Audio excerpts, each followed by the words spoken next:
साईं मयसल गुलाम तिहारा, साईं मयसल गुलाम तिहारा, साईं मयसल गुलाम तिहारा। काया नगर बनो अति सुंदर, मोह को लग्यो बजारा। कुमति कलोल करे दसहूँ दिसी, कुमति कलोल करो दसों दिसी। लोभ कठिको नगारा, लोभ कठिको नगारा। मोह समुंदर भरे अपर बल, भंवर भवयति भारा। मोह समुंदर भरे अपर बल, भंवर भवयति भारा। काम क्रोध की लहर उठत है, कही विधि हो ये निवारा। काम क्रोध की लहर उठत है, कही विधि हो ये निवारा। पाँच के ऊपर 25 महतिया, इन पर पंच पसारा। पाँच के ऊपर 25 महतिया, इन पर पंच पसारा। मन दली जहाँ दल चलावे, मन दली जहाँ दल चलावे। कहा करे जीव बिचारा, कहा कर जीव बिचारा। ना मोरे नाव नाही खेवटिया, ना मोरे नाव नाही खेवटिया। डर लागे मोही भारा, डर लागे मोही भारी। 14 लोक में कोई नहीं दिखे, 14 लोक में कोई नहीं दिखे। तुम गुरु पार उतारी, तुम गुरु पार उतारी।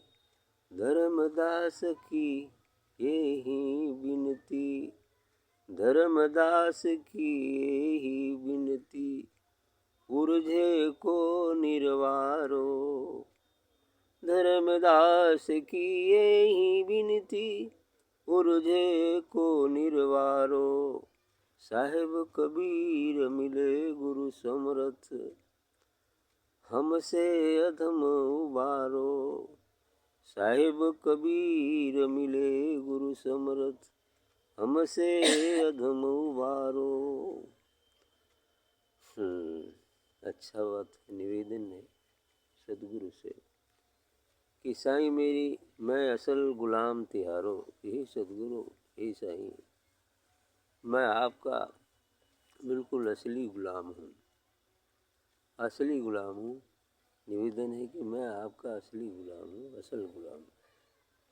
गुलाम का अर्थ होता है जो मालिक के बस में हो, जो गुरु के बस, अर्थात गुरु फेरे तैसे फिरे, त्यागे अपनी ठौर। यही बात है। ये गुलामी दूसरी गुलामी है ना। एक गुलामी दूसरी गुलामी होती है जिसे परतंत्रता कहते हैं, किसी के अधीन हो जाना, उसके हुक्म में चलना, चाहे वो गलत कहे या सही कहे। लेकिन सदगुरु का गुलाम होने का मतलब यह है कि उसकी आज्ञाओं में चलना, और वो सदगुरु कभी भी गलत रास्ते पर ले नहीं जा सकता है। वो तो हमेशा सतमार्ग पर ही ले जाएगा। ये सतपंथ ही है, ताकि इस मार्ग पर चलते हुए हम अपने निज स्वरूप का बोध कर पाएँ, इस सत्य को हम समझ पाएँ, सत्य को समझ पाएँ, सत्य क्या है, असत्य क्या है, और फिर सत्य को पकड़ कर आगे बढ़े, ताकि हम अपनी मंजिल तक पहुँच जाए, उस नाम और अनाम का अनुभव प्राप्त कर सकें। लेकिन कारण क्या है, आगे निवेदन करें कि क्या क्या माया का पसारा है, उसका वर्णन इसमें विशेष है कि काया नगर बनोयो अति सुंदर, मोह कलग बजारा। ये शरीर, ये काया हमारा क्या है, सुंदर तो है देखने में बाहर से, लेकिन यहाँ मोह का बाजार लगा हुआ, चारों तरफ मोह। मोह व्याप्त है। मोह का अर्थ होता है किसी वस्तु या व्यक्ति के प्रति बिल्कुल मोह को, यानी उसकी प्रेम, उसके राग में इतना जकड़ जाना कि एक पल जो है उससे अलग ना हो पाना, ये मोह। वस्तु से भी मोह है, व्यक्ति से भी मोह है, लोगों को मोह पकड़ रखा है और मोह ही सबसे बड़ा दुख का कारण है। मोह ही पुनर्जन्म पुनः पृथ्वी पर लाने का कारण बनता है। यानी मरते समय व्यक्ति, चाहे वस्तु या व्यक्ति, किसी के मोह में पड़ जाए तो फिर उसका पुनर्जन्म जीवात्मा के रूप में यदि है तो यही होता है, उसी के इर्द गिर्द रहता है। इसलिए मोह ही दुख का कारण है। कुमति कलोल करो दसहों दिस, लोभ को ठुग्यो नगारा। कुमति कुविचार, ये कुविचार, चोरी, हत्या, पाप, झूठ, छल, कपट, बेईमानी, ये सब जितना हिंसा, ये सब कुविचार है। और इसमें दुनिया जो है पूरी रमी हुई कुविचार ही चारों तरफ व्याप्त है।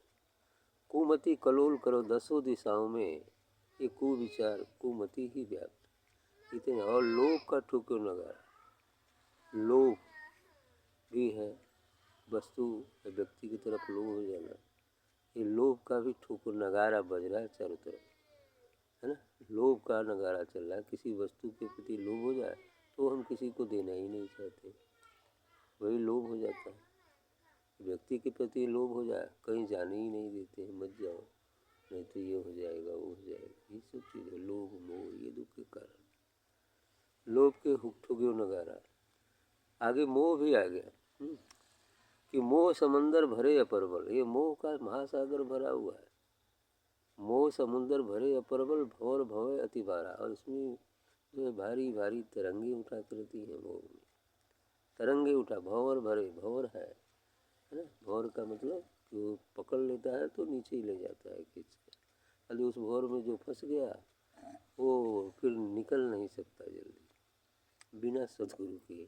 इसलिए कह रहे हैं कि मोह भंवर बहा अति भारा। भंवर इसमें बहुत गहरी है, भंवर फंसी भारी है। और ये आगे भी कह रहे हैं कि काम क्रोध की लहर उठत है, कहीं विधि होए निवारा। धर्मदास जी का कहना है कि ये सभी चीज़ें, काम क्रोध लोभ मोह मद मत्सर जो विकार है, इनका चारों तरफ लहर ही उठ करती है। अब इस लहर में, इस भवसागर की ये लहरें हैं, है ना। और क्या है, मोह तो बिल्कुल भंवर है और बाकी सारी लहरें हैं काम को, तो इसमें बच कर आप जाएंगे कहाँ। कई विधि हो ही नहीं आ रहा। इसलिए कहने कि इससे कैसे पार हुआ जाए, इससे न्यारा, इससे अलग कैसे हुआ जाए, इसलिए कह रहे हैं। इतना ही नहीं है, आगे भी है कि 5 के ऊपर 25 महतिया, इन प्रपंच पसारा। ये पांचों तत्व क्षिति जल पाव गगन समीप था। एक एक तत्व से 5 प्रकृतियाँ, ये 25 प्रकृतियाँ हैं। ये सबका भी प्रपंच चारों तरफ फैला हुआ है। चलना फिरना, उठना बैठना, सोना जागना, मनुष्य जितनी कृति करता है, जो भी कर्म करता है, सब इन 25 प्रकृतियों के कारण ही होता है। जो भी क्रियाएं शरीर में होती हैं वही 25 प्रकृतियाँ हैं। पसीना आना, लार बहना, यानी तमाम चीज़ें, हर का एक एक गुण है। जल का गुण, मिट्टी का गुण है, जैसे हड्डी है, मांस है ना।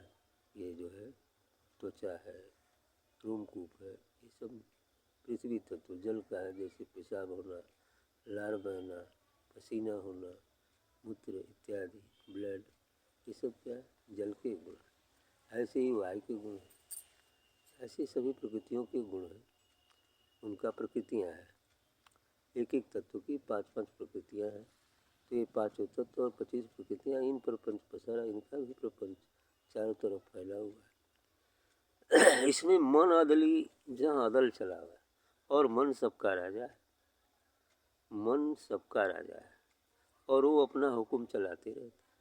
इंद्रियां तो सिर्फ संकेत देती हैं कि यहाँ ये चीज़ है, और उसकी सूचना मन के पास जाती है। तो जो है उसका निर्णायक बुद्धि है, क्या करें। तो बुद्धि क्या भेजता है, तो बुद्धि जब इधर ही फंसी है संसार में, कहेगी ले लो, तो बस काम शुरू हो गया। ऐसा ही हो जाता है। तो इसीलिए मन ही दुख का कारण है। यदि मन विषयों में आसक्त है तो दुख ही दुख है। यदि मन विषयों से अनासक्त हो जाए फिर सुख ही सुख। क्योंकि मन यदि अच्छा सोचते हैं, मन से ही अच्छा सोचते हैं तो अच्छा बनेंगे, यदि बुरा सोचते हैं तो बुरा बनेंगे। मन ही ऐसा कारण है, विचार तो यही करता है ना, इसीलिए सदैव अच्छा ही सोचना चाहिए। तो मन अदली जहाँ अदल चलावे, कहाँ करे जीव बेचारा, उसकी अदल है, उसके हुक्म चलिए, अब जीव बेचारा क्या करे। जीव के बस का तो नहीं है कुछ कर पाए, वो तो फंस गया है, वो गुलाम हो गया है इनका। ना मोरी नाव ना ही खेवटिया, करे कि मेरे पास न तो नैया ही कोई है, न चलाने वाला ही कोई है। ये भवसागर रूपी महानद में जो है सत्संग ही एक नौका है और सदगुरु ही उसका खेवैया है। यदि सत्संग रूपी नौका पर बैठ जाए और सत्संग उसको नाव को चला रहा हो तो निश्चित है कि पार ले ही जाए, इसमें कोई शक नहीं है। यदि हम उस नाव पर बैठे रहें तो इसलिए कह रहे हैं कि ना मोरे नाव ना ही खेवटिया, डर लागे मुझे भारी, न नैया है मेरे पास न कोई खेवना रहे, तो इसलिए मुझे बहुत डर लगता है। करे 14 लोक में कोई नहीं दिखे, तुम गुरु पार उतारो उतारी। तो इसलिए कह रहे हैं कि 14 लोक, ये 3 लोक 14 भुवन है ना, ये 3 लोक 14 भुवन तो काल के अधीन है, और इसमें ऐसा कोई नहीं है जो इस भवसागर से पार ले जाए, इस काल से परे ले जाए। क्योंकि ये लोग तो सभी काल के ही एजेंट हैं, काल द्वारा ही रचे गए हैं, काल द्वारा ही शक्तियाँ दी गई हैं। इन 3 लोग 14 भुवन में कोई ऐसा नहीं जो उस काल से परे ले जाए हमें, अर्थात भव सागर से पार ले जाए। इसलिए कह रहे कि तुम गुरु पार उतारी। सदगुरु से कह रहे साहब कबीर जी, श्री धर्मदास जी कहना कि आपने मुझे पार उतार दिया। धर्मदास की यही विनती, ऊर्जो को निर्वारो। तो कह रहे हैं कि धर्मदास जी का आपसे यही विनती है कि मैं जो उलझ गया हूँ इस काम क्रोध लोभ मोह मद मत्सर में, तो इससे निर्वार कर दो, अर्थात अलग कर दीजिए। तो साहेब कबीर मिले गुरु समर्थ, अंत में कह भी दिए निचोड़ बात कि साहेब कबीर समर्थ सदगुरु मिल गए, जिससे हमसे अधम उबारो, हम जैसे अधम को इस संसार सागर से निकाल दिया, उस पार पहुंचा दिया, हमारे देश पहुंचा दिया। ऐसा है धर्मदास जी कहना है, पहुंच भी गए। ठीक।